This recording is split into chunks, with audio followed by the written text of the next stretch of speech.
And here we go. We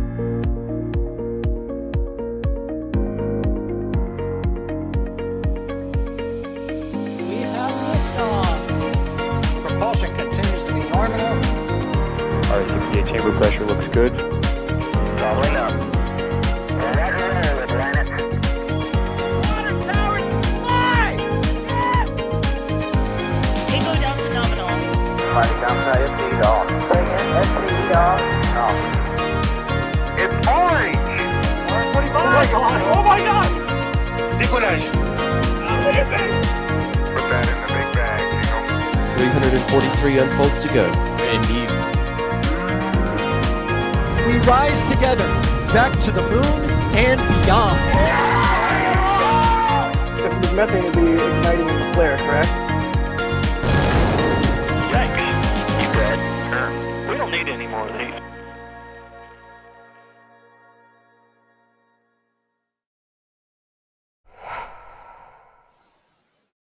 Hello, friends, and welcome to another NASA Spaceflight live stream. This is our new discussion roundtable show that we're calling Countdown to Launch, that we are doing as we get ever closer to the second launch of Starship. Similar to kind of how before the first one we were doing these sort of discussions, and to keep you all updated on what's going on with Starship and the flow and the step-by-step process that we're following, hopefully, as we get very, very close to launch in the next couple of weeks. I'm Jack Beyer for NSF, and of course, it's not just going to be me talking. We're also joined with two excellent commentators today, Alex and Adrian. Adrian, go first. Say hi, Adrian. He's over here. Oh, this time directly in the right direction. I'm looking forward to talk Starship with you for the next hour or so, and as always, go through everything that we have seen or not seen yet on our way to the second Starship flight test. Yes, indeed. And we also have Alex. Alex, say hi. Hi, everyone. I'm really excited to, another countdown to launch live stream here at NSF. Let's do it. Good deal. All right, well, as usual, you can ask any questions you may have as we go through today's episode. Just type at NASASpaceflight in chat. This is me typing. And then ask your question, and it'll pop up in some software that we have, and we may just answer it. But I guess right off the bat, as this is Countdown to Launch, we should discuss the state of play in Starbase. Where is everything at with the vehicle, and sort of what are we expecting next steps? Adrian, fill our brains with delightful information, please. Yeah, the good news here is that we don't have that much more news anymore about stack work going on. We didn't see that much of a hustle anymore where they try to get everything ready and work on little items about the stack. Work around the stack has mostly stopped recently, and we are right now looking more at them checking out things at tank farm. We saw some replacement of some parts of the deluge tank farm earlier a few days ago, but really on the stack itself, it seems like they're really getting ready for this to fly. And I mean, one of the speculational topic we will probably hit here is the stack maybe getting really close to ready or already ready? Because again, the vehicle, even compared to the first flight where we saw a lot of work going on leading up to the first launch, it seems very low activity right now. I mean, look at that. That's not that much. So yeah, that's I think where we right now are in terms of work being performed. So the good news is there's not like 8 different vehicles right now around the table, and we see like a lot of things being moved anymore. The good thing is there's just one right now. Awesome. Well, I mean, yesterday we did get that awesome group picture, and the pad was nice and clean. It still looks pretty nice and clean. So yet another little kind of thing to note, that a lot of that heavy equipment that had been working around the pad, not just for the photo op, but as we were seeing in that live image just earlier too, all that stuff's been sort of cleared out, and perhaps work on that area is wrapping up. But what a cool photo. I think didn't they do this before IFT1 too? And I think they also did it with some previous full stacks, but it's kind of nice to honor all of the people that are, busting their butts to get this thing put together and launched with a cool photo like that. It also it also really seems like the kind of photo you wouldn't take if you have like still 500 million items to go. Like this screams to me. We are kind of closing this out right now. Yeah, This is the kind of photo you would take, be like, "Hey, we did it." Can I make a comparison? So Elon tweets, "Starship is ready to launch." Very blunt, very to the point, very straightforward. You know what the message is.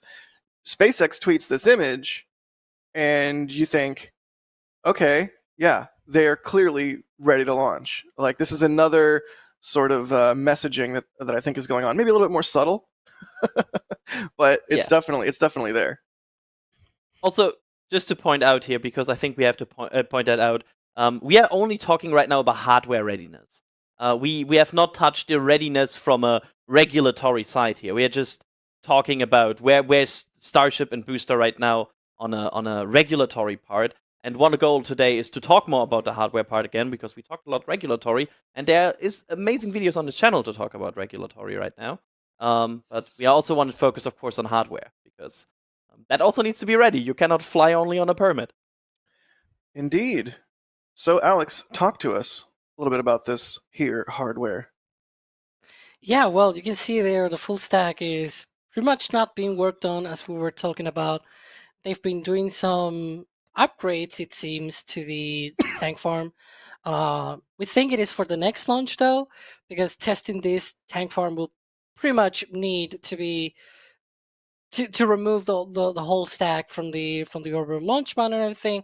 And well, there's indications that that's not going to happen, because things on the OLM have already disappeared that help lift the booster or put it in place whenever they put it down. So this is pretty much what we're going to see on launch day. Now, recently they have installed that, or we think that they have probably plugged in the third deluge tank, the big. It's actually not the third, it's actually the seventh, but it's the third of the three big ones that is on that deluge tank farm. And so that is probably something that they might test before the launch, that they can do with a full stack in there. It's not really a big deal.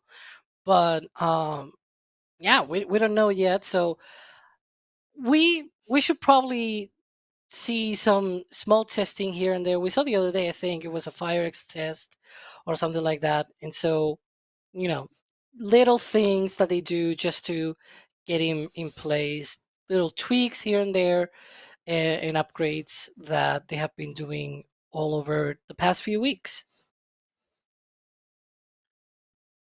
Yeah, you love to see all of these little bits and pieces come together. I mean, compared to the first launch, the pad is so much better built out, and even the tank farm with the addition of those new subcoolers and pumps, even though they're not, plumbed yet.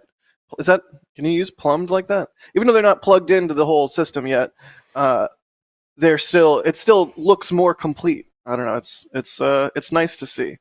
Also, more stairs.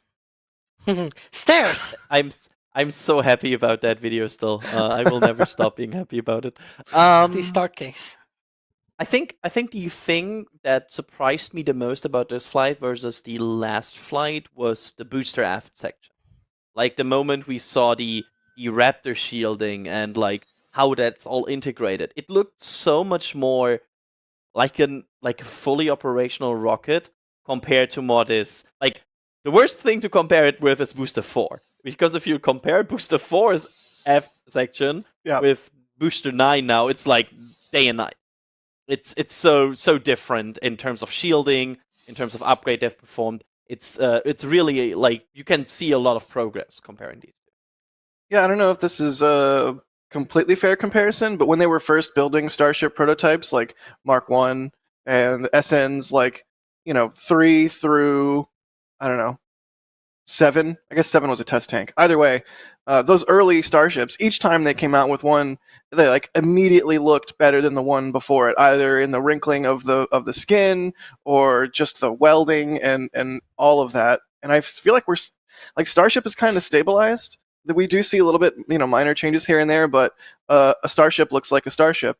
And I guess like the new holes added on the aft section of Starship, or the changes to the FTS enclosures definitely make it look nicer. But with the boosters, I feel like we're still so early in their run that each one looks much, much better than the previous one. I just feel like even going from Booster 7 to Booster 9, Booster 7 had, if you don't remember, 2 different sized chines. Booster 9 has all 4 of the same size chines, and it just looks better. Those vents that we're seeing right there on the aft section, they look cool. I don't know. Without them, it's just a ring with stringers on it. With them, I don't know. I'm hyped. I'm hyped for the launch of this vehicle because it's a really clean looking vehicle, and I think we all hope that it succeeds.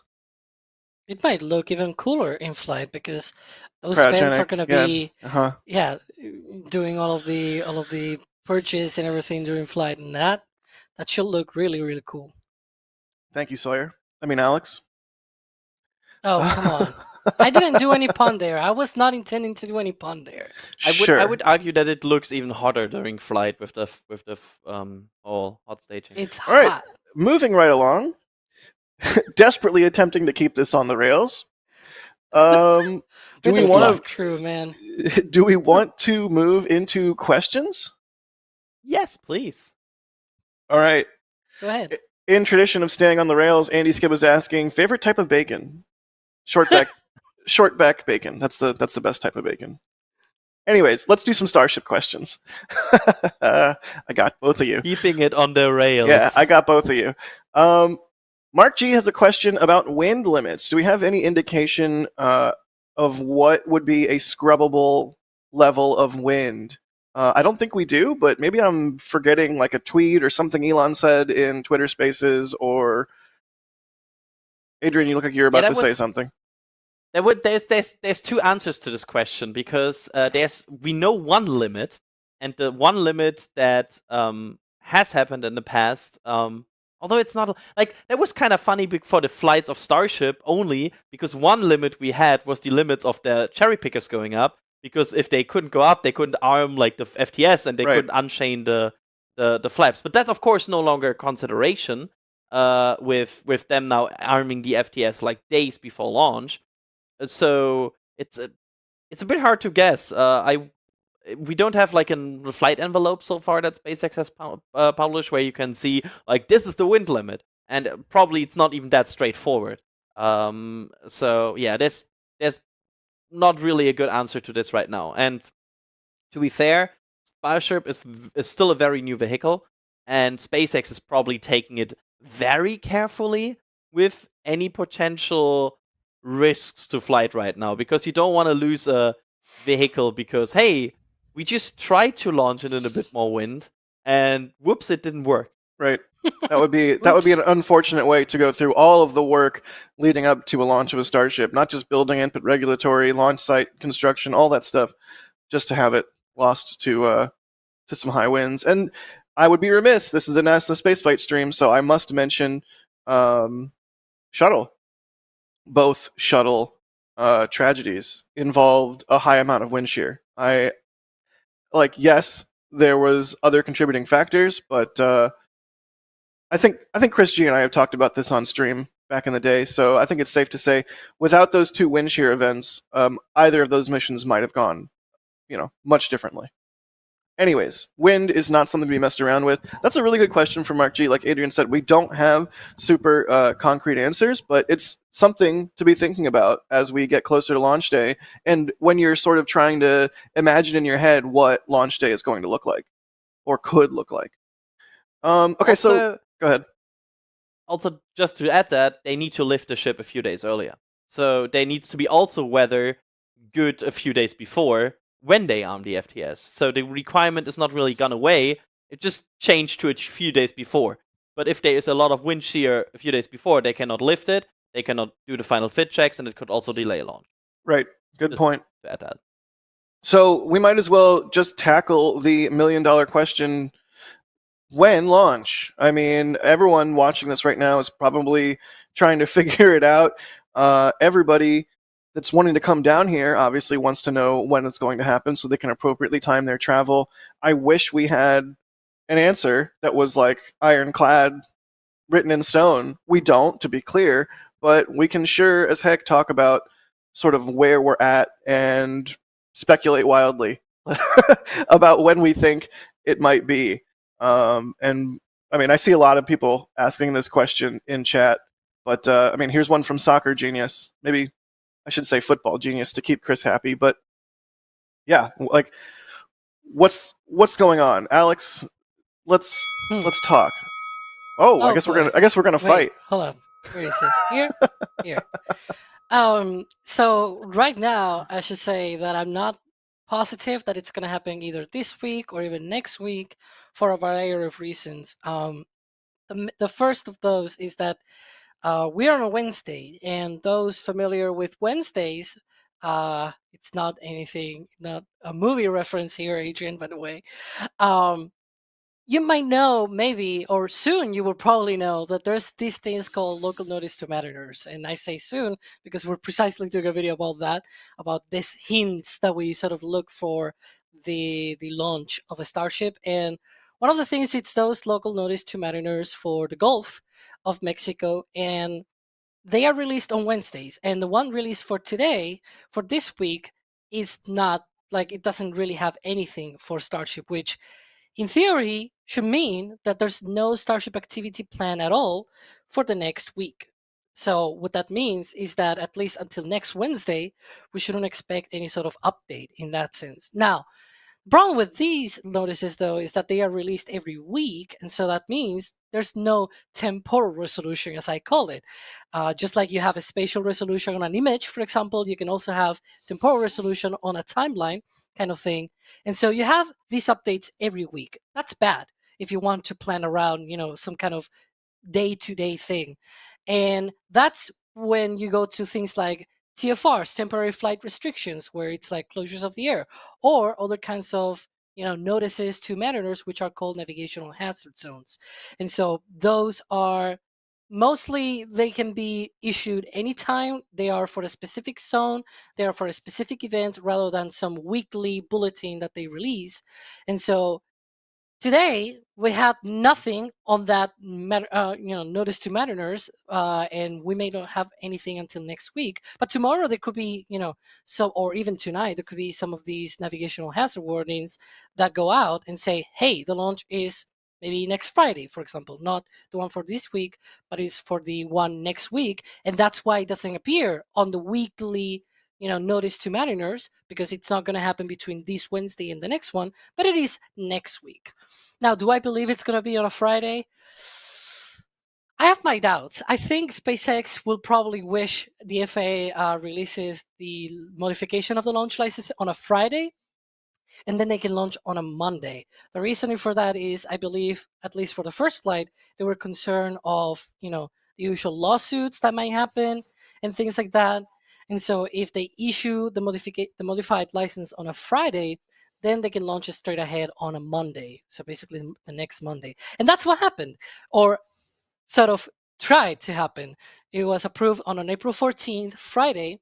And then the first attempt was on an April 17th, Monday. The problem is they had a pressurization issue with the booster, and then it went to April 20th. But that's sort of my theory here, that we will probably not see a launch date until more like the first attempt not being until 2 weeks from now.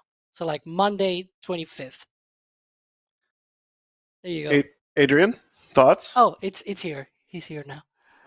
Well, I'm glad I'm no longer in argument mode, because disagreeing with Alex on these kind of matters is, yeah, it's not really fair. So I'm kind of glad that that is not the case anymore. Yes, I agree. It's I would, if I would have to say a net date right now, I would say the 25th of September. That's my current, like. Yeah, that's sort of what I've been saying as well, mostly because it's Booster 9 and Ship 25. So, 9/25, 25th of September. It just kind of works.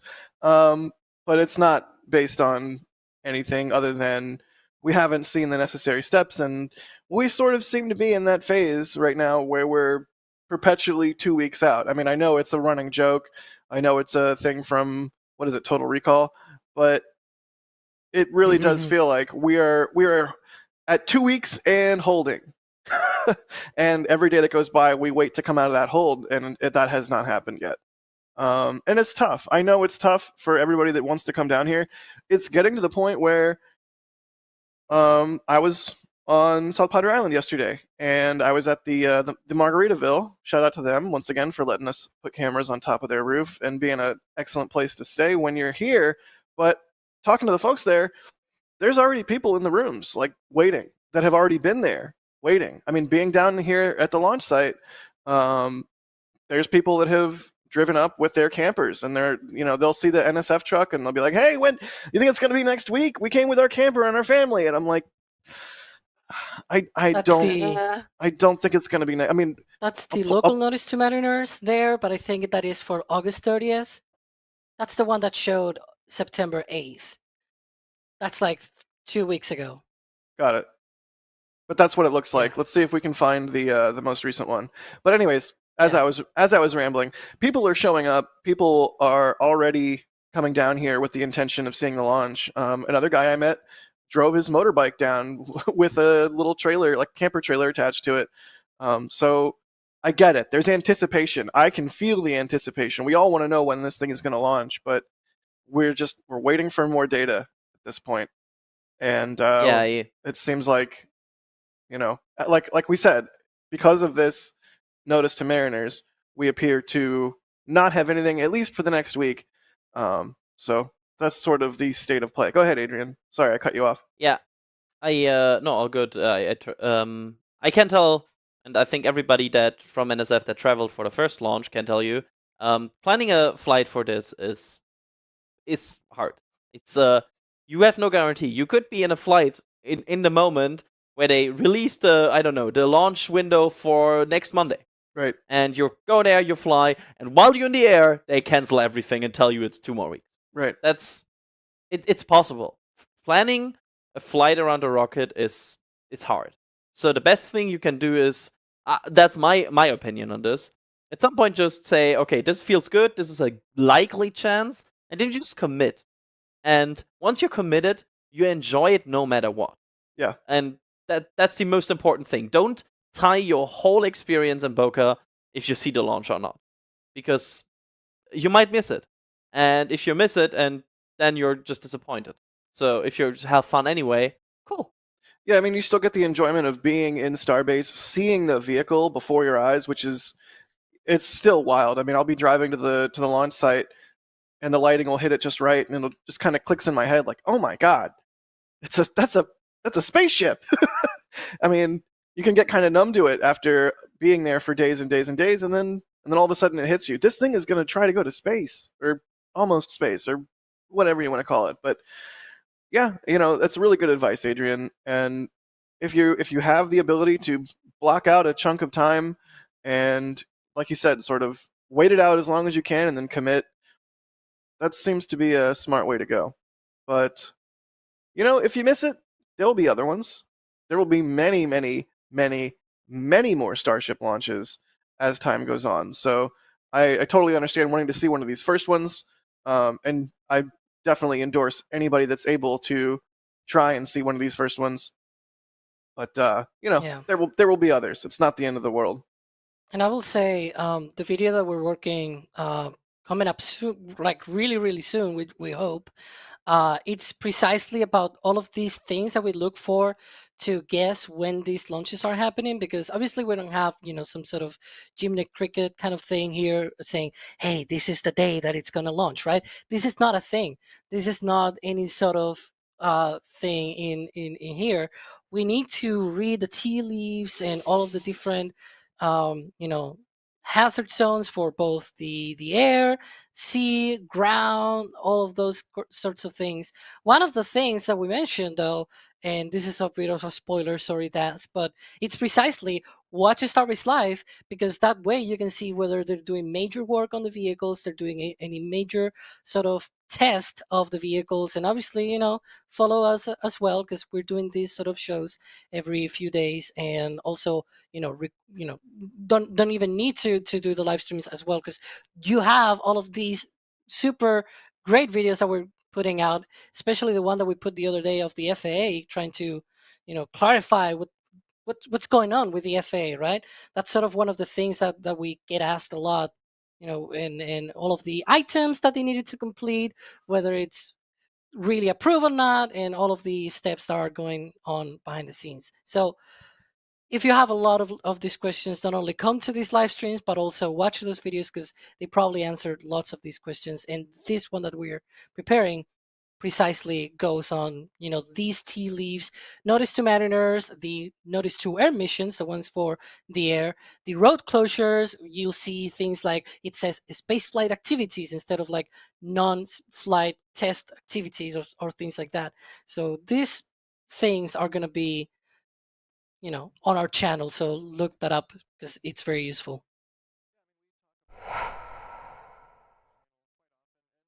I just have to say shout out to the video team, Ryan and Das and Kevin. Everyone is just killing it. The Deluge video, and Alex, thank you, sorry, and Adrian. The Deluge video, amazing. The FAA video, amazing. This video that's about to come out later today, amazing. Just so much information, and it'll answer a lot of questions you have if you haven't seen them already. Anyways, let's do some more questions. You know what? Let's just skip right ahead. Just flip the table and say, how soon do we think SpaceX will do a third flight test of Starship? Ooh. If the second flies without issue? And I have a follow-up question, but we'll do the follow-up after we provide our answers. Adrian, go first. So, we assume it's not right a fight. now. It's not a. Why are we fighting? Well, let's do We're a not fight. fighting. I think there might be a fight though, because this might be disagreement actually. Okay, But, go. I think November, because, and hear me out here. They are basically 2 static fire tests away from having a third fly stack. They need to static fire boost 10. They need to static fire ship 26. And once they have that, they, in theory, if the pad doesn't catastrophically evaporates again, which is that was the permission of yes. Without issue. So yes, that is an appropriate Yes. assumption for answering this question. But I have to jump in here and yell at you. Ship 26? No, we are not going to put that out. We're not putting that out in the universe. I don't want to see Ship 26 fly. But it's on the stand right now with Can you engines. imagine that, I that know Ship it's 26 reaches space or something like that? like that's the That would be one. hilarious. Oh god, That's the one. That's the. But it's like I have to say it, Jack. Just like yeah. it is on the pad. It has engines equipped. Yes. I mean, it's not unlikely. I you're don't right. like it. You're right. I'm not saying you're wrong. I'm just saying I really strongly, with every fiber of my being, dislike it. And the member Discord just pinged me saying, "Welcome to the S26 hate club, buddy. I founded it. I'm not a fan." But it is worth mentioning. Yes, Ship 26 is on Pad B, ready for static fire testing of its own. Has engines installed. I don't think it's gonna fly, but maybe that's just me manifesting my rage into hopes and dreams. But you never know. And even if it's not Ship 26, they do have Ship 28 with engines installed as well, which is also getting ever closer to its own static fire test campaign. So go ahead, you have your go. Adrian wants to say things. Go. Do. Can I make a quick direct question? We answer very quickly. Go. What's the worst Starship or booster prototype so far? Ooh, that's an answer that I can. I have a quick answer, but I want you to answer first, because I think there's a very obvious answer. You want me to answer first? Go ahead, Jack. Alex. Answer first. I don't know that I have. I need to think about it. Right off the bat, I want to say SN9. For various reasons. Yes. Just to recap SN9, it was a very hyped ship after SN8 performed very well, and everybody's like, "Oh, SN9 is gonna be so hype." Then it leaned over in the high bay. You can say fall after over. It collapsed. You can say fall over. It fell over in the high bay. And then it wasn't even close to landing compared to SN8. How far back are we going here? I mean, how far back? SN4 was pretty bad. I mean, you can go as far back as you want. MK1. I SN1 mean, was also very bad. MK1 Yeah. was pretty trash. That's true. And with boosters, BN1 was also like they had to cut one ring. They had to, cut the roof of the high bay to put the crane inside to be able to stack it. That was a whole thing. I Can mean, you we- cannot can we tell even me do- that BN1 was not the worst because Can we do test Good tanks wasn't. also? Like the 7.1 Oh. test No, tank? they're just. Anyways. Oh my god, wasn't there like this one test tank that stayed on the test stand for like months? I think that was 7.1, but I could be wrong. Alex, there were think- so many. do you have an answer to the original question of how soon Flight 3 goes if 2 I can launches even go one step farther. without issue? Go ahead. So what about a whole timeline? Let's put a whole timeline here. Oh, buddy, okay. Ship 25 and Booster 9 launch around the last week of September. I say the launch pad is cool and nice and everything, but they take a week and a half, 2 weeks to repair, things here and there, and then they go into tank farm testing mode. So I'm saying that Booster 10, if it comes to the launch site, it's not going to be until at least 1 month after the launch. So late October, thereabouts. In that time frame, though, they can work on testing testing it on the thrust simulator stand, which is right now at Massey's.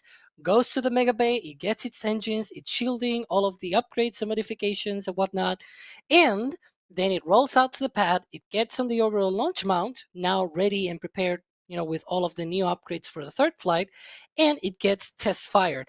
At the same time, Ship 26 is also test fired as well in the lead up, like in these 2 weeks to the second flight. It goes back to the production site. Then Ship 28 rolls out with its own engines and it gets Yeah. static fired. Yeah. And then it gets ready to be stacked on Booster 10. Now, I do believe, though, that Flight 2 is not going to go as perfect as it needs to be. So it probably will trigger another mishap investigation. We had that DAS video showing sort of the things that the FAA considers a mishap, and one of them is only needed to be met in order to kick that mishap investigation. So one of them is just straight off the bat not achieving the licensed launch and entry. That is basically, if it doesn't go all the way to Hawaii, if the booster doesn't return to the Gulf of Mexico for whatever reason, then that doesn't mean, that already kicks that mishap investigation. But hopefully it is not as long as the one for the first flight. It's maybe 1 month and a half, 2 months, and then they can launch again, my guess, December. Hopefully by my birthday, because it's December 13th. Now I dox myself, I know, but hey, I'm on a run here. You beat me to it. Yeah, I'm going to say November. Nice and easy answer. Okay. So let's do... Well, really quickly, let's thank some people who are coming out with some support for the channel. Really appreciate it. Jim Cavett gifting a Red Team membership. RC Horseman gifting one. George B becoming a Padrat member. Thanks for that. Rules LP. Thank you for the support. They say, greetings from Bremen, the space city of Germany. Adrian, can you confirm that Bremen is the space city of Germany? I will be in Bremen on Friday for a space event, so yes. Excellent. It's definitely. I mean, there's like OHB there. There's Airbus there. There's I think ESA has a stand there. Like there's a lot of space in Bremen. Good deal. They say thanks for all There's the amazing also work. space in Seville.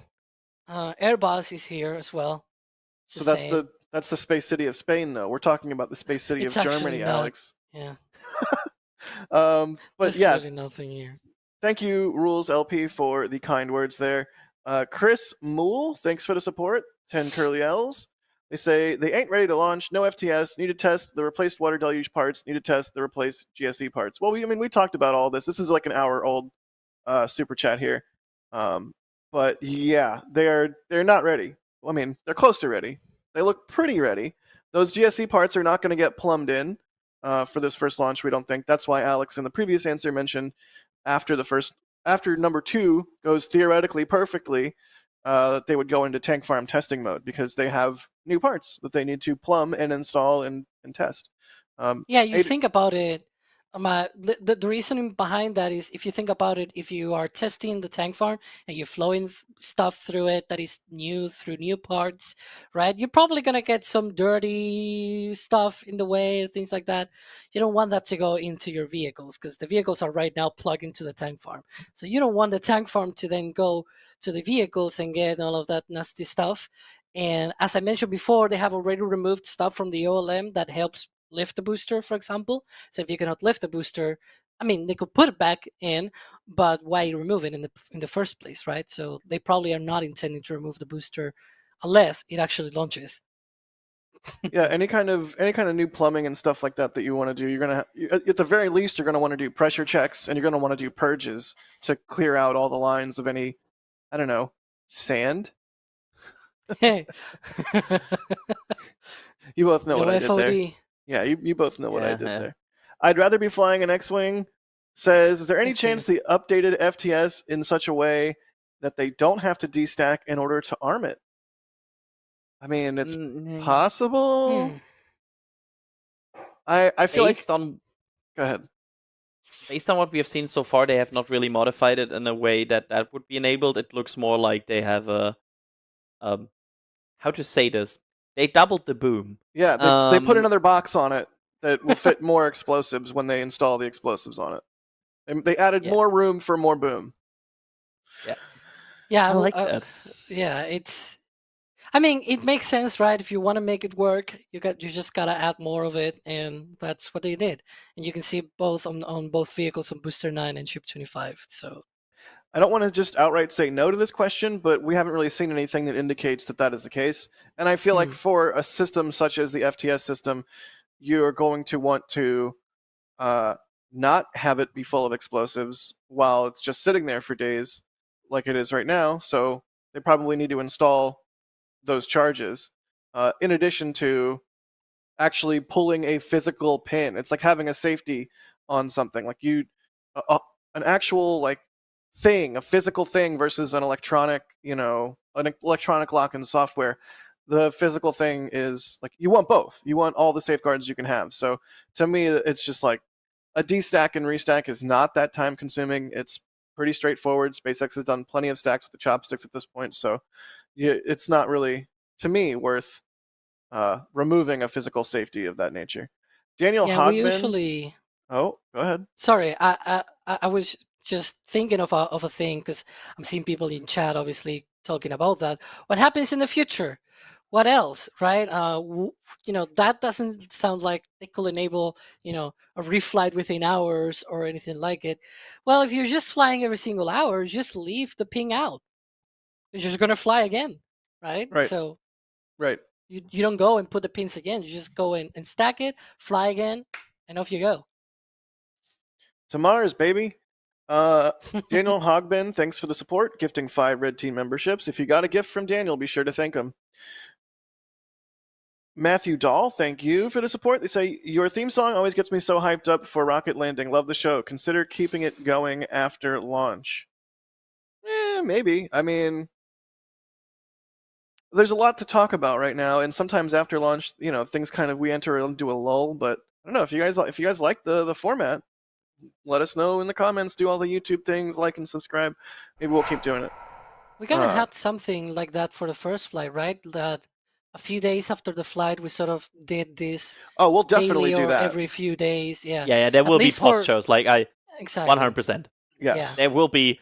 I can confirm that right now here, and 100% we will have multiple shows after the event where we talk about this event, because everybody on NSF will have opinions about this and wants to voice these opinions on air.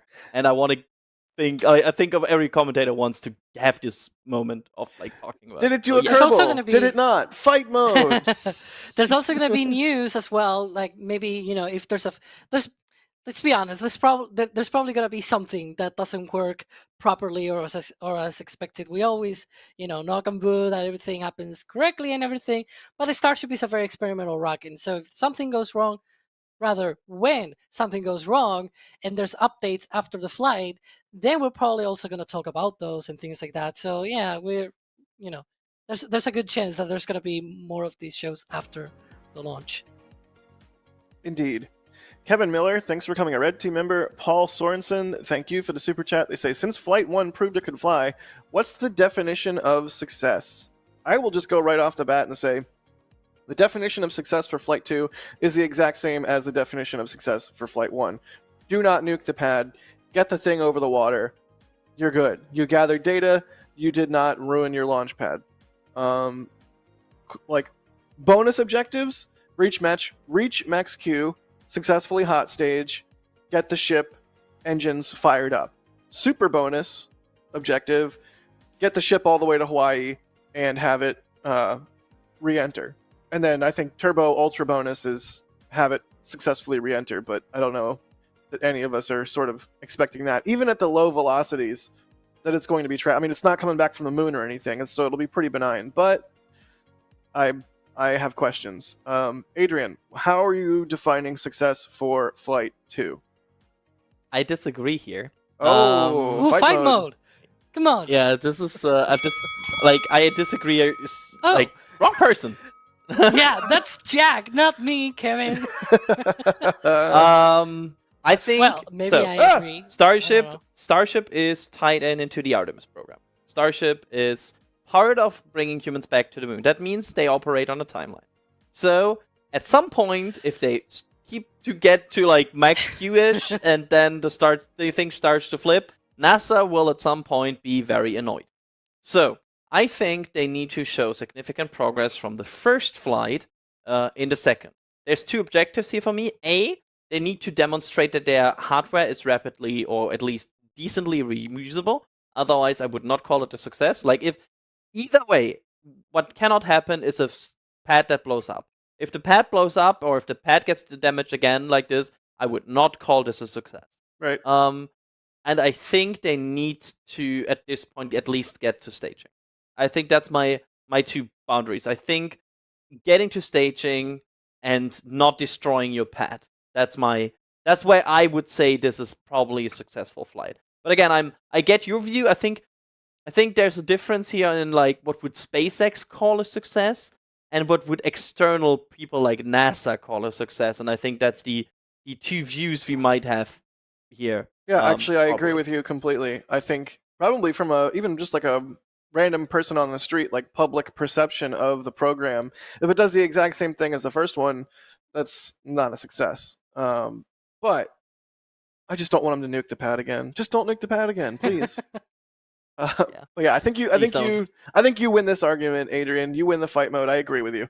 It really does matter how you sort of define the person or people or organization that is calling it a success or not. Because you're right, SpaceX, if it clears the tower and doesn't nuke the pad and then starts to tumble 5 seconds later and into the Gulf of Mexico, SpaceX would probably say, we got lots of data. We're happy with that. When, nah. And in the background, there's like NASA pushing back the timeline for Artemis 3, and it's like, right. Yeah, cool, congrats to more data. Alex, do you have any thoughts before we move on to an Artemis 3 question? Yeah, in my opinion, it's sort of like a mix of you two, where it's like I have a sort of like a hope, realistic hope, and then a minimum threshold here, where it's like my minimum threshold is don't nuke the pad, don't repeat the crater again. That will be like the very least minimum for me to say, well, at least there's some progress, right? The realistic hope is that it goes through a full booster flight, basically all the way to hot staging. Now, if it breaks up in hot staging or whatever, it will be a bit of a letdown, but let's be realistic. It's something new that they haven't done before and things like that. So, if it fails, sure, okay, whatever, right? And obviously my unrealistic hope is that obviously, I want Ship 25 to also fire its engines, go all the way to Hawaii, splash down, smack into the ocean, and call it a full success, and get on with Starlink flights and HLS and Moon, and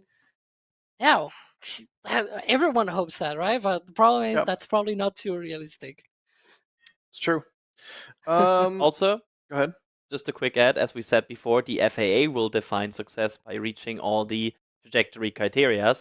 So even if SpaceX calls it a success after an explosion at stage separation, This would still trigger an a mishap report because it has not reached every single of the There's like TFR goal. Yeah, this list of like 9 conditions that are considered a mishap, and if you only meet even one, then it's already an investigation. And one of them is as simple as, look, you have a license that says you need to fly from point A to point B. If something happens in between that doesn't, make your rocket go to point B, then it's a mishap, right? Because it deviated from what you had planned. It doesn't matter how experimental your rocket is, you filed this plan, so this is what you will get is a mishap report. Now, obviously, these mishap reports, the hope is that instead of like 63 recommendations, maybe it's like 20. If it's 20, which is like a third, then you hope that it might be taking like a third of the time, maybe a month and a half to complete, right? All of these upgrades and things like that. And then maybe a launch by the end of the year, again, could be realistic. Good deal. Maybe. Anonymous, grabbing something from the store. Say go IFT2 soon. Hopefully, they made me say Thune. They got a patch. What else did they get? Also a patch. And always at the top. Yeah, Adrian, you're getting pied by your own merch. Because you're one of the folks that handle the store. Marvin Who, thank you for the support. They say regardless of paperwork, do they have to finish all the constructions digging in front of the deluge system they come up with now, or is it just wasting time?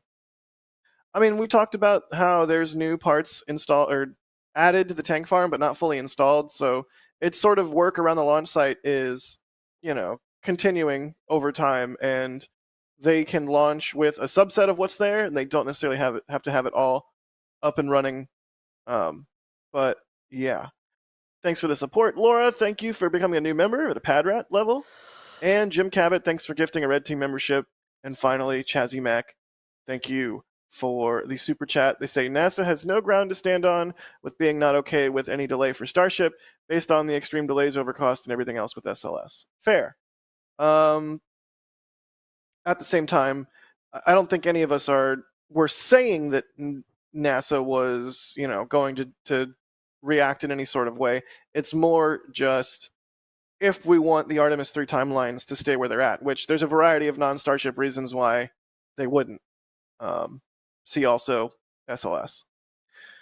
Cool. Let's do some more questions. I said we were going to do an Artemis question, so how about that? How are we looking in terms of Artemis deadlines for the Starship test program? Are they ahead, behind? What do we think? Adrian, go first. You have facial expressions, so go. Oh, Alex? I think my camera. Yeah, let's go, Alex. Yeah, so right now it's really hard to say because the whole of the Artemis program timelines, we don't really know. And a SpaceX could always be like in turbo mode, so to speak, at whatever point. Like they might be right now struggling to get second flight off, and then they do the third flight before the end of the year, and now they're like next year, yeah, let's launch 15 times, and somehow they achieve 10, for example. But even 10, it's already quite mind-blowing. But it is true that according to the latest sort of timeline, they were supposed to be landing on the moon by the end of 2025 with Artemis 3, and for that they will need an uncrewed landing on the moon pretty much within a year from now, by late 2024, which let's say that's probably not too realistic right now. I will say that uncrewed landing might be more realistic towards 2025 at the current pace. But again, you never know. SpaceX could go in turbo mode, everything goes splendidly successful, and they have a really good streak of many launches in a row of everything going well, everything going without any issues, and so they can go straight to refuelings, straight to launching the refueling tankers and the depot, whatever you want to call it, that refueling station up in low Earth orbit, and then do the uncrewed demo to land on the moon. So that could be a thing where depends on the success of the next few flights. It might take 2 flights to get full success. It might take 5 more flights, maybe 10. The longer it takes, obviously, the longer it stretches the landing on. So yeah, as Adrian mentioned before, we really need these successes. The earlier the possible, the better, because otherwise, that landing will be very, very far down the road. Makes sense. Yeah, more questions. We have one here from Nils. It's a good one. They're saying, we do not know the FAA's progress, but what is the status of the NASA recon plane? Which I believe they're asking about the WB-57 aircraft, which is that awesome, like, 1950s, 1960s era bomber that has been repurposed as a photo recon platform with a giant gimbal and cameras in its nose. That we've seen on the Starship low altitude hops. We've seen that on IFT-1. We've FOIA'd for footage from those WB-57s of the first Starship flight. So you can look at their schedule is public, and you can kind of glean from that. And it doesn't look like there's anything. Go ahead. It's actually one of the things that we included in the video that we're releasing. Right, and that video it's coming down the pipe here. We might just I think we might do a premiere here and just jump into that right after this and hang out in the chat and as you guys react to it. But stay tuned for that. But yeah, doesn't look like the WB-57 is has anything on its schedule right now that is Starship related, and it is in fact scheduled to shoot OSIRIS-REx return around the 25th. So 24th. Oh, there's the schedule right there in our back channel. OSIRIS-REx is re-entering on September 24th. I see the schedule here. It is sort of like booked for the 21st through the 25th, but OSIRIS-REx is re-entering on the 24th. So it's probably booked for several days to do like training and things like that, recon of the place. There you go. That's the schedule there. I'm guessing that's the case because I know that OSIRIS-REx is on September 24th. I know it because I'm writing Twist, and so we wrote recently. We published This Week in Spaceflight is on all Fridays, and we had a piece about OSIRIS-REx recently. So I remember that is September 24th. Good deal. But that's a really good question, and sort of yet another one of those tea leaves that we talk about in terms of figuring out what the heck is going on. Extreme, I don't know, XRTMTRX. Great name. Says, what model Tesla do we think they welded into the payload bay? Cybertruck? No, there's unfortunately no Tesla in the payload bay, right, Alex? Yeah, there's 2 problems. The first one is the door is closed shut, so you cannot put anything inside of the payload bay. And the second one is the payload bay, the door is like this, maybe? Like it's not really that big. It's just to fit one starting satellite, actually 2 in a row, like in the same kind of row. So it's more or less, hold on, like this. It's not too big. So I don't think you can put a Tesla there unless you pressure stamp it or something and put it inside, just like a mailbox kind of thing. And then you kind of lose the effect of there being a Tesla in there if you just completely flat pack it, like in one of those car crushers. Yeah.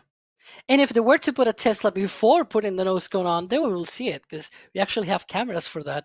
So we will see the Tesla, being put with a crane on the top and things like that. And we haven't seen that. So here's a question from Weekend Warrior. Newer ships, electric TVC. So famously, Booster 7 had hydraulic thrust vector control on its Raptors. Booster 9 has electric thrust vector control on its Raptors. In fact, all subsequent boosters, 9 and later, have that an electric system for TVC. Ship-wise, Ship 25 still has hydraulically actuated TVC, but is it the last one, or does 26 also have hydraulics? I know 28 is electric, right? 26 is electric already, yeah. And then 28 we see there on the, it's like on an elevated stand. It's getting its engines. It's all of the. It's also getting a lot of new upgrades as well. Sort of like a, I wouldn't say block because I don't like to use the block thing. That's a Falcon 9 thing. It's not a Starship thing, but it is sort of like a group update, a series of upgrades that it's getting. Right. And one of those is precisely the one for Ship 28, and you can see there also Booster 10. It's getting. It also has the electric TVC as well. So every booster after, including Booster 9 after. It's getting electric TVC. Ship 25 is still hydraulic. We actually saw one of these shots by Jack. By the way, I got to tell you, those were amazing. When they were lifting Ship 25, you could see some of these shields and everything. And one of them was covering the hydraulic power unit or pressure unit. I don't really remember. Power. The HPU that we call it. Power. Well, there you go. And so that's actually the one that powers the hydraulic systems for the engines. And so, yeah, it still has the hydraulic. But this one, Ship 26, or, well, there you go. That's Ship 25. That's the picture I'm talking about. That's the little box there that has the shields for the HPU, for the hydraulic power unit. Yeah, it's looking like a real spaceship, this thing. It really does. It looks nice and clean, and I'm excited, very excited to see it fly. Side note, I was looking at my old versions of this image from previous Starship lifts, because I sort of try and get this shot every time. I never say this. I shouldn't. It feels weird to say. I'm so happy with this image. Often when I take a photo, I'm like, it could be better in various ways, but compared to my previous attempts at this shot, I'm much more pleased with this version than all previous ones. And bonus, the ship looks that much better. Anyways, that's enough tooting my own horn there. We also have, this is a metal print, by the way. I don't know if you could. I can praise you. If you could tell. No, don't do it. I don't like it. Do it. I barely like praising myself. But yes, this is a metal print. You can run over to the store and grab it if you want. Also in the store is our unofficial IFT2 patch, our mission patch that Pauline made. Oh, and it's got some sick music too.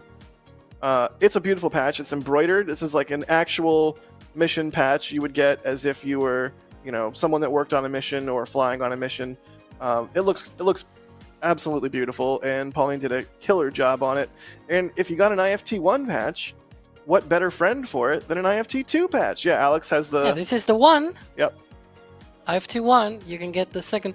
I'm getting tomorrow the one for the second, because I ordered mine just as we were releasing it, so I have mine arriving tomorrow. Nice, good deal. All right, good question about the thrust vector control there. And the patch comes in all kinds of other forms, including water bottles. Well, this one isn't a patch water bottle, but it's the same bottle. It's a good bottle. All right. Wow, Andy Law gifting 10 Red Team memberships.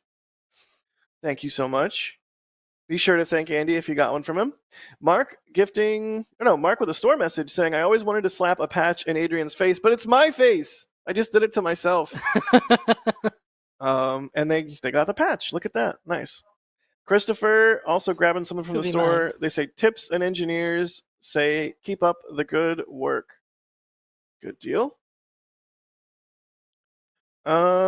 Blazemonger, thank you. Wow, upgrading to launch director. We really appreciate that. That's one of the higher tiers of the membership program.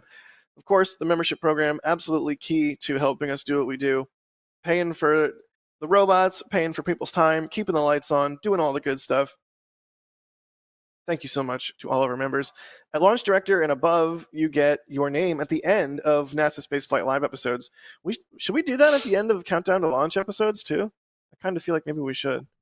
It sort of feels like okay with that. Like a NASA Spaceflight. Yeah. Can I demand? It's on NSF.live. I will demand right now to those at NSF, the powers that be that are listening, I demand we play that card at the end of Countdown to Launch episodes as well, as a thanks to our members, especially our launch directors in flight. There you go. Hey, I got what I wanted. But yeah, for real, thank you so much, Blazemonger. I like the idea. the font is like so small for the launch characters. It's crazy. insane. Thank you so much. Thank you so much, y'all, for We're all gonna need multiple pages of of that these. support. It just needs to be like a QR. No, QR code doesn't work because it doesn't show the names. I don't know. There's got to be Yeah. like it just flashes multiple pages. We'll figure it out when we get there. But thank you so much once again to all our members. Jump in the Discord if you're not in it already. If you have access, that's at Capcom level and above, and say hey, because the Discord's a fun place and the members all rule. So thanks, y'all. Speaking of, Brent just became a Capcom member. Awesome. Hop into Discord, Brent. Say hey. All right. Let's do some more questions, how about, as we wait for Adrian to return from exile. Poor Adrian. Martin is asking, what is that flying thing on one of our cameras? It looks like a small blimp. That's what it is. It's a small blimp. It's a Border Patrol, Customs and Border Patrol blimp. I believe it might even be World War II surplus, but I could be wrong about that. But yeah, that flies over at South Padre Island, and I don't know. It gives me like Pink Floyd vibes, like the pig from Animals. It's just, I don't know. I like it. It's a cool thing. But yeah, it's a blimp. It's a small blimp. It's about 5 miles away from the launch site, but because the cameras that we're looking through this at are super zoomed in, it kind of looks like it might be right there at the launch site, but no, it's across the ship channel over. It's actually moored. It's like moored on a tether, and There you go. and I believe that tether goes to right near Isla Blanca Park. Maybe even. I believe we can see it on the hotel camera from Margaritaville. Oh yeah, definitely. Yeah, because it lands nearby. I think when it goes down, it's like near the hotel. Yeah, it's like right there by Isla Blanca Park, if not at Isla Blanca Park. That's another thing that you can do when you go there. You can see a blimp. I haven't seen a blimp in real life. What? Yeah, I haven't, and I'm 26, almost 27. So wow, I had no idea. we don't have those here. That's a null thing. I'm gonna commission a Goodyear blimp to fly to Spain so Alex can enjoy airships. Here's kind of an interesting question. Dan is asking, what happened to Chris G? Chris G works at SpaceX now. We love and miss him. More questions. This one's for you, Alex. Graham is asking, does Starship make use of Starlink to communicate data? For Starship, yes. It has multiple Starlink antennas on both the booster and the ship.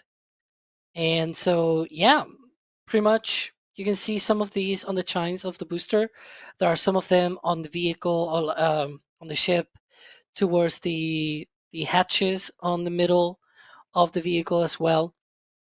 They are not on Falcon 9. That's an interesting thing. People think that they are on Falcon 9 as well. We don't think that they are on Falcon 9 precisely because there's like these sort of, communication experiments for Falcon 9, and it doesn't show any of the frequencies that they use for Starlink, or that it says, hey, we're carrying Starlink satellites. Not satellites, Jesus. Antennas, excuse me.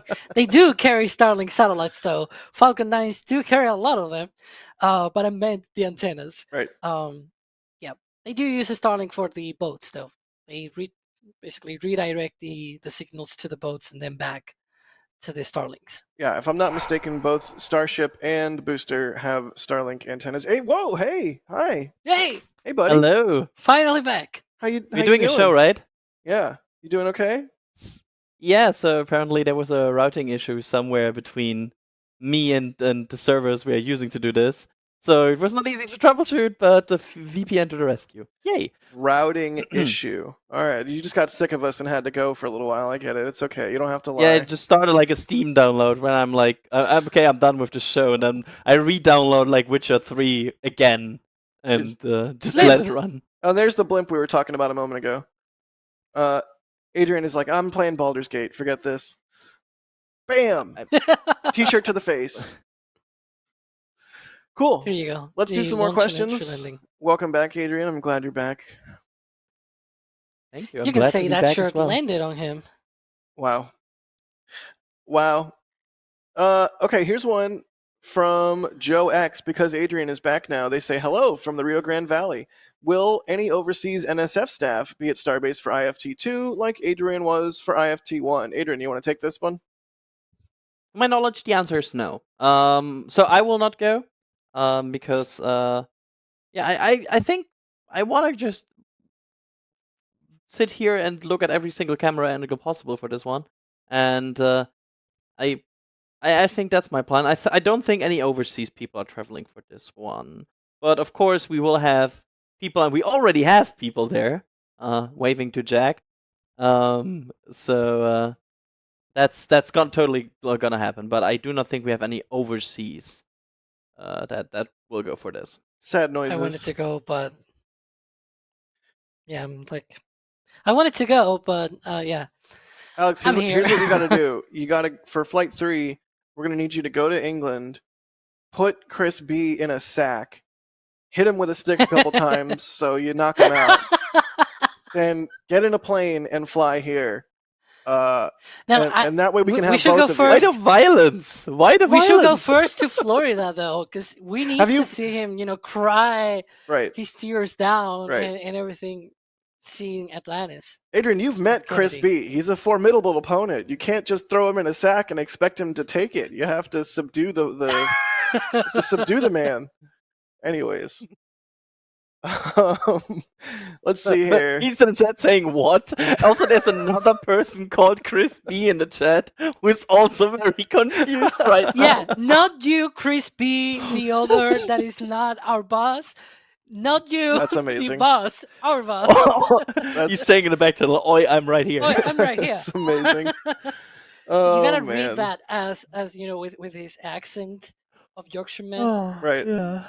Let's Oh, see. now I'm entertained. I'm sorry. The coincidence that there's another person called Chris B in the chat that was like super confused. Yeah, It's like the best. that was a good. That was especially good because I saw that both messages. It was like Chris B's and then Chris B, the other Chris B, right under it. Yeah, they were like one right under the Timing, other. timing was perfect. Cool. Let's do more questions. We'll pretend we have rails. We have rails. There's rails. No. Here's one. Misty is asking, do you think SpaceX will turn ship vacuum engines off and on again to test that they can successfully reignite in space? I'm just going to say no from the perspective of we haven't heard anything about them doing that. I get why you might want to test that, but nothing in any of the flight profiles that we saw for IFT1 indicated that they would do that. And it's kind of like, once those engines are running, just get the ship to Hawaii, or as close to it as you can. Does anyone have any thoughts or counterpoints to this one? Geez, you guys are going ham on the store. Like I don't even see Adrian anymore. I just see store purchases.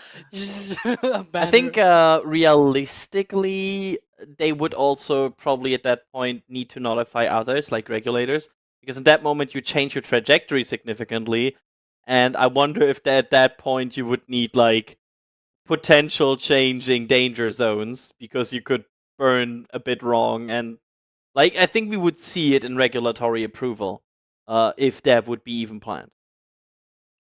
Good deal. Yeah, I will say as well that to test a relight in space, you just need to fly the vehicle, because technically the vacuum engines, or I should say all of the engines on the ship, need to relight with its need to light in space, because it's like very close. Technically not in space, but it is very close to the conditions of a space, whatever you want to call it, right? All that stuff. But Orbit, by the way, it is in space, right? I mean, at stage Like- separation, it might be like 60, Oh, yeah, 70 kilometers. 70, yeah. I'm referring to that for the first Okay.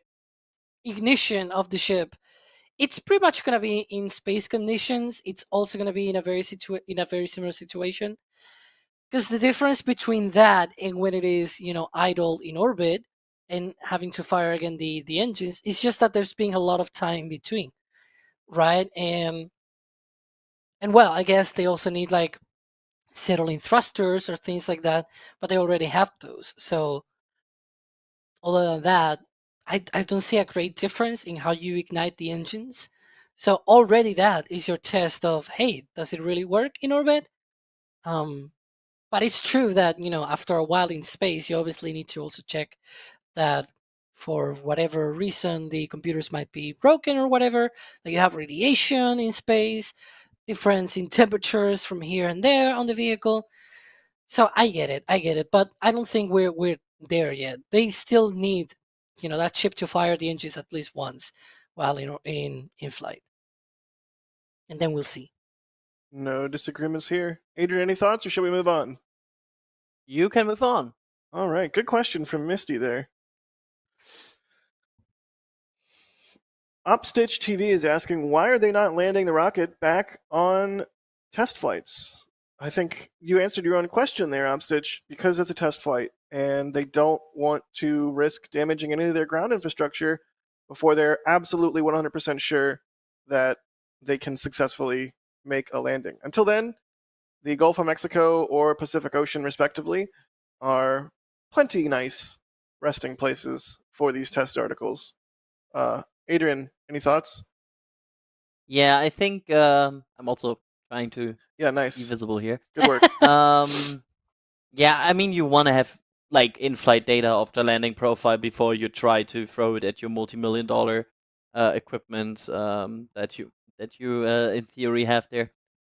And so I think that's just a good way to go. And I feel like somebody's trying to always cue them when I feel It's me. safe again. It's me. Um, I'm the problem. It's me.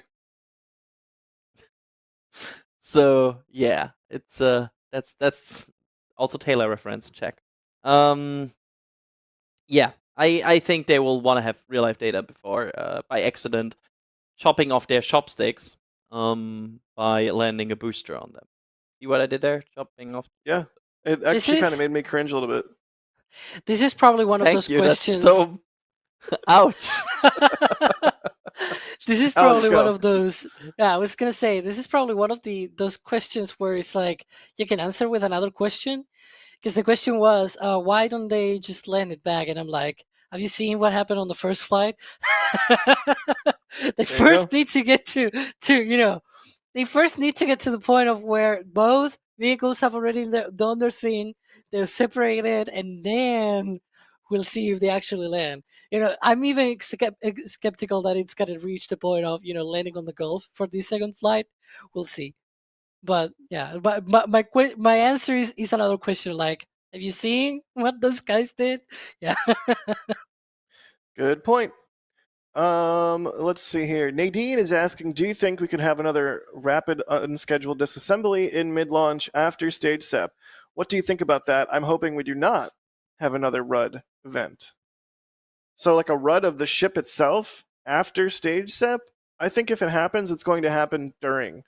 I don't necessarily see it happening after, given the Starship low altitude flight tests went relatively well. There were small issues here and there with header tanks and Raptors, and yeah, I said relatively. Okay.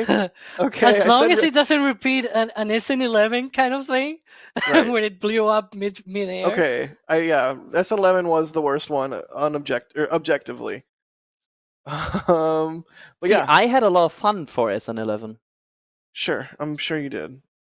The thing is, SN11 had the most amount of time for having fun with your friends analyzing which engine or what happened exactly based on very, very unclear explosion pictures of just some light flashes. Right. So I like that. That was super fun because I could just sit there and look at like different very unclear angles and try to understand the situation based on that. So that was fun for me. So usually that's the thing as with these analyzing things, especially with countdown spreadsheets. I feel like when people, for example, a scrub, people were always like, "Oh no, it's a scrub," and it was like, "Yes, I'm getting another attempt." Right. It's like I feel like I'm the opposite in the fun spectrum. My fun scale is turned around. Well, I mean, like you said, it makes sense. Ooh, look at the elevator go. Elevator go burr. We need elevator music here. Like I love if we are at elevator tracking at this point. We are. some But yeah, jazzy music. when you were spreadsheeting out every little minutia of every single flow, I get why a scrub would make you happy, given that you could, get more data.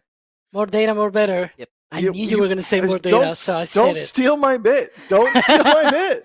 I'm here for that, man. It's my bit.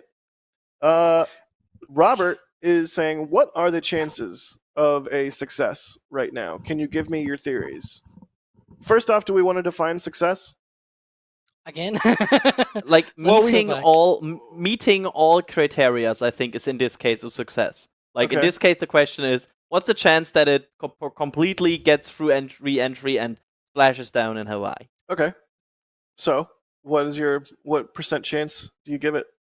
Give us your Less theory. than 5%. Oof.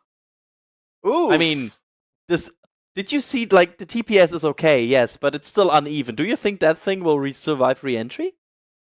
If it gets to Well, that point? I am not a re-entryologist, but it is made out of steel, and they are not entering at a crazy high velocity. Like I said, they're not coming back from the moon. They're not coming back from the Mars. Oh my God, my brain From is the going. Mars. The my Mars, brain, the my brain Venus. is going. No, they're not coming back from Mars. I almost did it again. They're not coming back from the moon. So, the velocity of this thing coming in is not going to be. Yes, it's going to be nearly orbital velocity, but it's not going to be, something insane. And it is made out of steel, and steel does have a higher temperature that it can get to before it starts to plastically deform. I don't even know if that's the right way to say that. So, I'm not saying it's going to re-enter and everything's going to be hunky-dory, but if it's in the general area, if it's inside the delineated space and a whole bunch of debris shoots into the water red hot and like hits the ocean and it's like and it's like a whole bunch of, pieces. That seems like that is a success. No? You're shaking your head. No. Go ahead. No, I think if we're really talking about success, that would be a success in, like, it splashes down.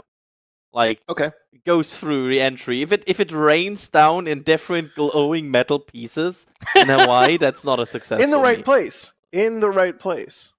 Yeah, but like, you cannot have it like different pieces raining down on Hawaii in the right target. It's like, you cannot throw like multiple pieces of basketball into the basket and say, yeah, that's a point. He got Alex, a point there. say something, because I'm completely flummoxed by multiple pieces of a basketball. I don't Alex, know. go. Right now, I'm having my philosophical, dilemma here of like, why is it the moon and the Earth, but not the Mars and the Venus? That's a good question. Why is it like that? What have I done? What have I done?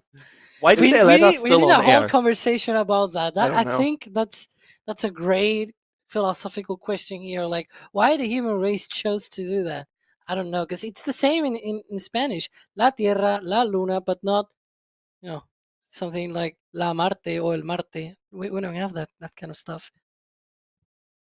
I've never know. poisoned everybody's mind, and Alex just like is reinforcing it. I don't know why. Oh God. Yeah. Let's answer the. I guess I have Yes. to answer the question. Okay. Please do that, please. I should say there's like 0% it goes all the way to Hawaii. Like, I'm sorry. I really wish it were to do that. I'm the first person that, crosses fingers and toes and like whatever it's needed, knocking on wood, knocking on metal, whatever, all of the rituals that you do to be able to see that. But, let's be very realistic. It's not going to happen. I do think that there's a good chance that a 90% chance that it doesn't break the pad. I think that, they have done their thorough work there, that it doesn't. So I'm putting sort of like chances on different milestones, and one of them, which is clearing the pad and not breaking it in the attempt of clearing it. I should say there's probably a 90% chance that it clears it and it does that without major damage. I just think there might be some small, maybe a few cracks in the surrounding concrete or something fine. that can be worked on for future flights. That's something that it's, as long as there's no these big concrete chunks float out and things like that, and metal chunks now. I'm good with that. No crater, no anything. I think there's a 90% chance of that. And I give 50-50 of going through stage separation, like going through all the booster flight and into stage separation, and 10% that ship 25 goes all the way to orbit, or like the trajectory that they want and everything. 10% chance. I want to give a shout out to Adam Thompson here, who said in chat, "I agree that multiple pieces of a basketball in a net is a pretty damn good analogy." Just You got a putting it point out there. here. I guess that was more Yeah, like a we tripod have- coin. we even have a super chat here. S Plays $20 super chat says multiple pieces of a basketball, but greatest analogy ever. Can we move on, please? I think No, as a we German still right now, need I to have to make tackle this. basketball analogies because I think we just won the World Cup. So Wow. All right. Okay. I mean, I'm going to disagree Can a I little use bit. football references then? Because It'll make Chris B happy. yeah, too. I actually don't know too much about football though. You kick it and it goes in the net, and Yeah, some points that's it. points happen, and then 1 point.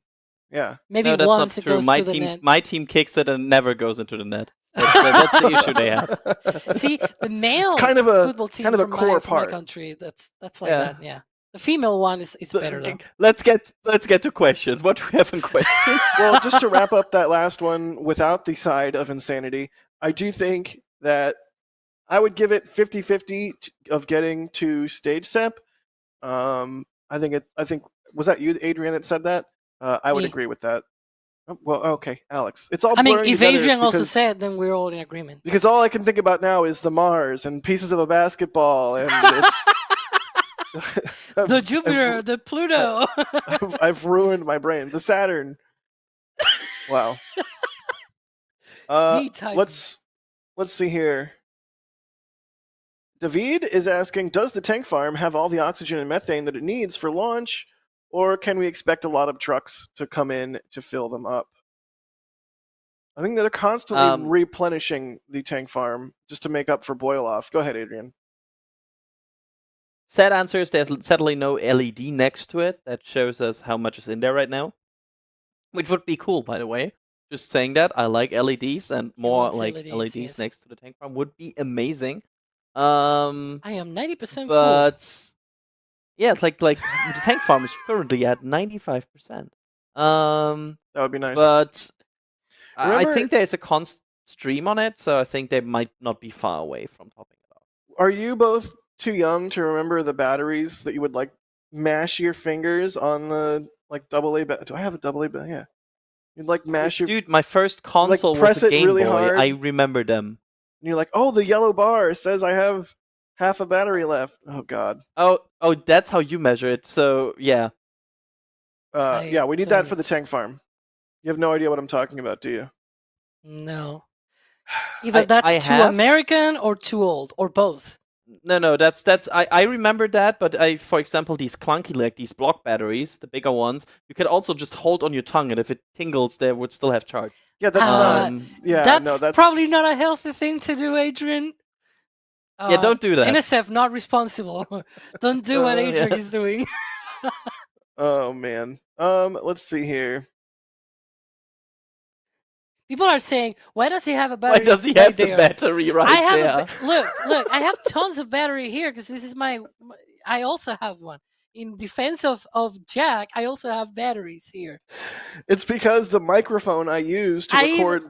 Starbase videos requires a single AA, and when I'm out, I have a box when the- of those. yeah, when the battery's out, I put the AA on my pile of gear pile that is right here next to my computer, and then eventually I will take the batteries to an e-waste place because you don't want to just throw a battery in the trash. That's not cool. Yeah, we're prepared people. We're ready here. If something breaks and we need a battery, we have them ready.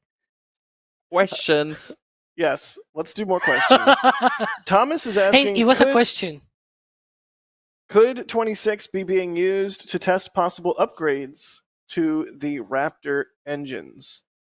I mean, it's definitely going to do some sort of engine testing, whether that's a checkout for flight or something else. Is in the absence of a tweet from SpaceX or Elon, is kind of hard to say. But Alex, what do you think here? You have any thoughts? non-battery related thoughts, preferably. Also, not basketball or the Mars.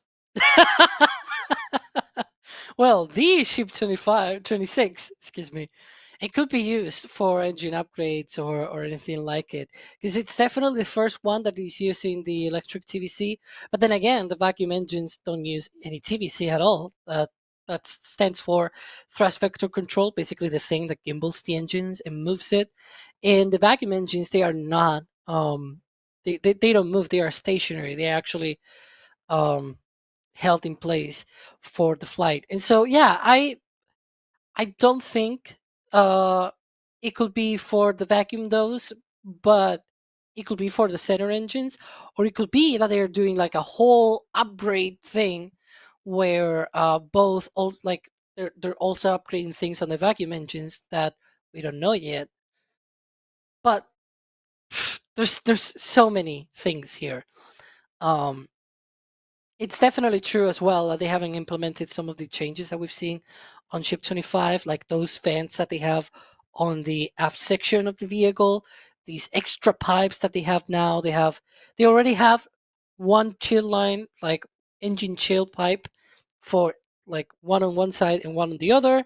And now they have an extra set of pipes a little bit closer to the QD, to the quick disconnect, where they have something there, but we don't know what it is. And definitely something to think about what might be for. But that's on Ship 25. We haven't seen those upgrades on Ship 26. So we'll see. Swoosh. I love those transitions. Adrian, any thoughts before we move on? No, sorry. There was just a Capcom member who made a good point about the moon and Mars, and so I'm like, I had a thought, and I read that, and my brain was like, oh, that's a good thought. Zoom. New. Alex, It's also in the back channel is an image of the batteries we're talking about. It was like a regular AA battery, and it had a little label on it where if you mashed your fingers into the label in these two parts, like impossibly hard, a faint little yellow line would appear and show you approximately how charged the battery Yeah, I'm was. seeing it. I don't. That was so cool. Of like, so I had a Game Boy, and at some point I think the Game Boy Advance had like a rechargeable battery. So that was the cool thing, because I didn't had to like constantly buy AA batteries to play video games. I remember that. That was like the true like next level update for my. Okay, we reached the point where we have. Oh my god! The Mars. Everybody that is not old is like, what are we talking about? That's what we're talking about. That's a proper Yeah. derail for you. That's the one. I love, like this is like this. Just take a screenshot of this and be like, Not we like are talking this. about rockets. Right. These not the ones that are like that. But yeah, to tie it back in, if only we had that for the tank farm. You know, walk up to the tank farm, mash the two little dots, and oh, it's 80% full. Let's do more questions, perhaps less insane ones. Please. Unicorn is asking, was that third deluge tank that's been added, right, to the tank farm related to the component that was removed and replaced last week? Remember how they changed out the pipe in the tank farm? Is that related to the new tank that they've added, or is it unrelated? So I think it now connects to 4 tanks, but like before it was 3 tanks in the deluge tank farm. It now should be 4 if I recall correctly. However, I think that was just the replacement part. I do not think the previous part was not able to do that. It was more that there's also probably, like in the process of installing it, there was also some replacements going on, if I recall correctly. Am I like completely wrong with this, Alex, or that's how I recall it? Yeah, on those flyover pictures, if you remember, you're probably going to be able to see those on the member content area. And you can see that there's like the pipe that they removed, it's missing. I actually think on these flyover pictures we can see the new pipe, sort of a stage near the village. I think it is located on those pictures. I really didn't go through them too deep because we were sort of getting the video out for Starbase update. But definitely it is something that they have changed recently, and we believe that the third big tank, the big water tank, might be now on. Might be. It's hard to know though, because the problem with that is they might set it on right on the pipe. It has its own thing to be able to be inserted onto the tank, but then again, you never know. Like it could be not plugged in. It could have like a major valve or something like it that is non. There could be a million things there that really doesn't make it be fully installed or fully plugged in, but it's just like sitting there and connected, but not fully. So, and so those kind of minutia. Those are things that we cannot really see in a day-to-day thing. Yeah. Let's see here. Sort of in the same vein as other things we've talked about. If everything goes correct, then how many years will SpaceX take to send humans to Mars? I'm going to say 7. Oh boy. I'm going to say 7 because I've been saying Mars 2030 forever now. So yeah. It's like soft touchdown to Mars or flyby to Mars, or like can we define To Mars. to Mars? So To if it's the in Mars. general in the sphere of influence of Mars, it counts as to Mars. Yeah, not a heliocentric orbit that crosses Mars's orbit, but in Mars's sphere of influence. I will allow it. Okay, then I'm going to say like mid 2030s, like mid 2035 ish. I'm gonna be so old. I don't want to be old when we go to Mars. I Can we mean- go to Mars sooner? I like the thing is that what I think will happen is there will be some. So Mars needs budget. That's I think we all agree on the fact that Mars needs money. Yep. Right now, the whole planning for NASA is already a few years out because NASA is already like they're not planning for next year already. They're planning like few years in advance. I do not think SpaceX will do a Mars mission without at least some involvement of ESA and NASA. So I think they would be tied into the mission, and I do not think it's in any real way possible to get a budget for 2030 for a proper Mars mission. So I think what will happen is once Artemis is on the moon, like that will probably happen around like 2028, 27, somewhere like in that range. Then you're suddenly in a range where people will start about the next goal, hopefully, and not forget about everything else like last time again. So once you have that, you maybe get some hype, you maybe get some budgets, and then you get budgets approved that lead to a Mars mission in 2030s, mid 2030s. That's my thinking. There you go. I don't even disagree with you. But now I feel like we have to argue. I disagree. I think it needs to happen sooner. You're wrong and should feel bad about your opinions that are based in logic. This bell is so like this bell makes you instantly want to argue. It's insane. I think I could be asleep at night and somebody could play that bell to me and I would argue with my television. Good deal. Well, yeah, I mean, I hope it happens sooner. I agree with you for all the reasons why you stated why it might not, but just have to wait and see how it plays out.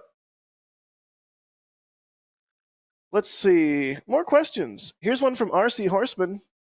Do you have any idea what the new logo is on the launch tower? Kevin, can we take a look at that SpaceX group photo again? The goat. You actually goat. captured pictures of that goat a while ago, but on the ship quick disconnect. Because I remember when I saw the goat logo, I'm like, I've seen that before. And yeah, it's on the ship quick disconnect and it's on a picture by you. But sorry, Kevin, that I don't have that handy It's for on you. the drawworks. Look at the base of the tower. Yeah, base of it's the also tower. on the drawworks and also on the tank farm. It's multiple places. Right yeah. there, yep. On that picture is on the drawworks. That is like a stylized goat logo. I think it's the launch pad team. It might also be the booster team. I forget. But each of the teams down here in Starbase sort of have different like logos, or I don't even know what to call it. But it's almost like different little tribes. Like I've seen many trucks out here with Booster Tribe written like on it. decals, kinda almost. Yeah, exactly. Like, I'm in the booster tribe. What are you? Oh, I work on the launch tower. So I think that is a launch site GSE thing, but I could be completely wrong. It might also be booster tribe. It's definitely something I've seen down here a lot. But yeah, it's just an employee logo thing. It's a goat. Oftentimes people say goat. It's like, greatest of all time, SpaceX goat. So it's Well, a it SpaceX. It's a is- SpaceX goat. It's a SpaceX greatest of all time. Ooh. There's We can have a polling chat for that, or Okay. a fight mode of like what we think. we don't. Not everything needs to Yes, be a fight mode. it could be a fight mode. I say it stands for greatest orbital armed tower. Nice. Actually, I like that a lot.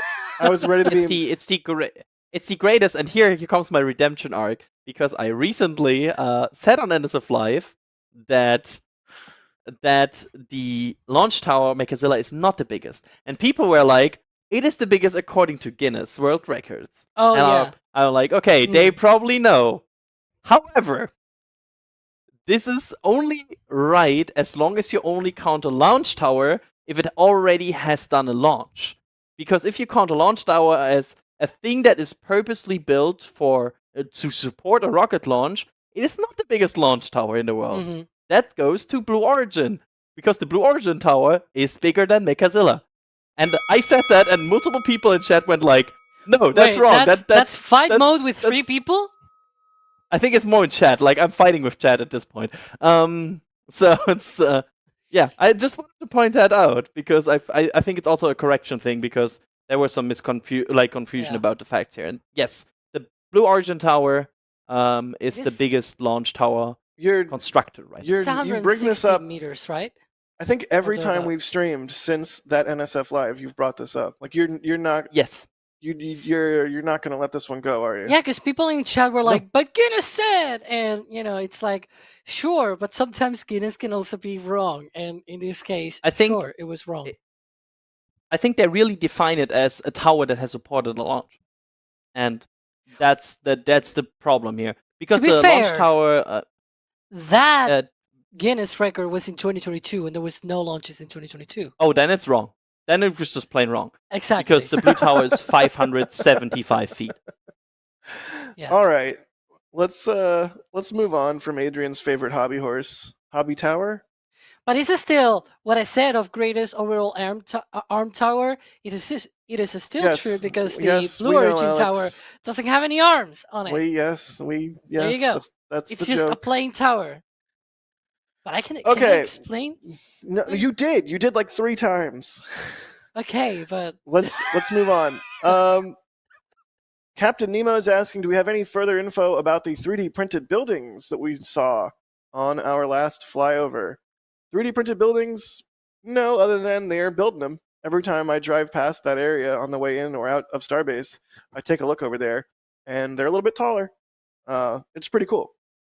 But if you have no idea what we're talking about, check out our most recent Starbase update with the flyover footage. That will explain that a little bit. Holy moly! We are way behind on thanking everybody. Darren, thank you for grabbing some from the store. They say, just got my plushie first flight patch. Hopefully I don't have to wait as long for this patch. I don't think you will. Thanks, love your content. Thanks for buying stuff from the store. Timothy, thanks for all we do, and face pie on Jack. That's what, yep, there you go. Face pie on me. Damon wants us to fight, also grabbing stuff from the store. Thank you so much. Anonymous, also grabbing stuff from the store. Wow, you guys rule today. They say, hello, just bought a patch, wanted one last, but couldn't get one. Manuel, thank you for the support. They say, why not cover all the OLM area with steel, not only the plate? Maybe you should watch our Deluge video that we just put out, and sure. that'll explain that. We're getting close to wrapping up here and moving on to that new video that we're about to put out. So I do want to make sure everyone is thanked before we jump over to that and hang out in the chat there and watch that video live with y'all. Joyce, thank you for the support. They say, great coverage for Space Nuts. James, thank you for the store purchase. They say, thanks, Alex and Jack. That must have been when Adrian wasn't here. So I'm sure they thanked you too, Adrian. Don't worry.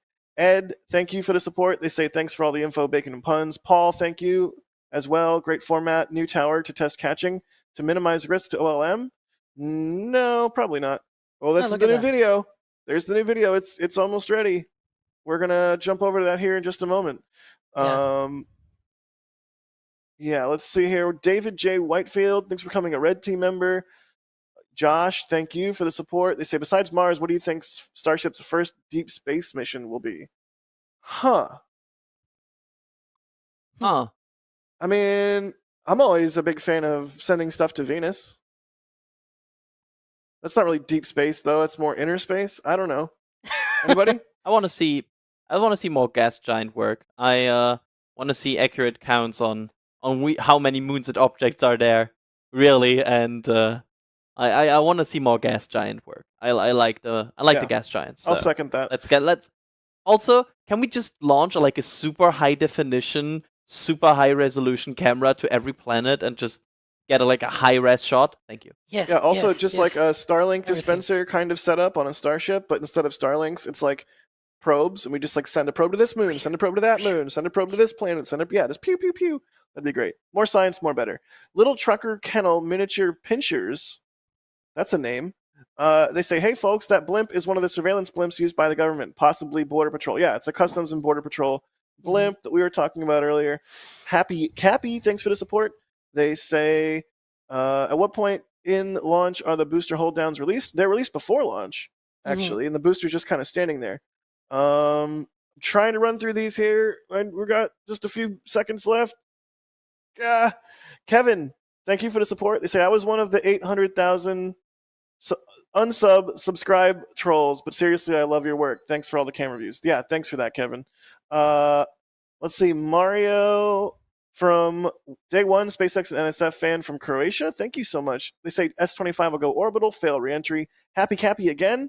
Alex can show his ponytail that will be cut off on September 22nd. Alex, show your ponytail. Here. I think it is it's not safe. being cut. It's safe. I think it's Yeah, going to be safe. It's safe. And if Rickers- you want to know the launch, there you go. The video. Right. Rickers, thanks for the support. Lava Ash, thank you for the support.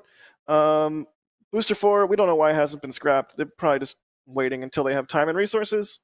Jared, thank you for the support. Anna, thank you for grabbing stuff from the store there. And Anonymous, thank you for grabbing stuff from the store. All right. Is it video time? I think it's video time. Yeah. All right, well, let's watch this how to guess when Starship will launch video. And thank you, Adrian. Thank you, Alex. And let's all go learn how to guess when Starship will launch. What is that? I think we are watching a commercial. Aha. All right, we'll see you guys in the chat. Not sponsored. Let's hang out and watch this video. Wait. What? The important question is which cool countdown will we get from YouTube this time, right? So. Oh, watch the out. countdowns It's some are good. square things and like shapes So and forms. what you're saying is we're going from countdown to launch to countdown to video. Yes, we're doing that. So, see ya. Yes. All right, bye everybody. Let's go watch this video. And here we go.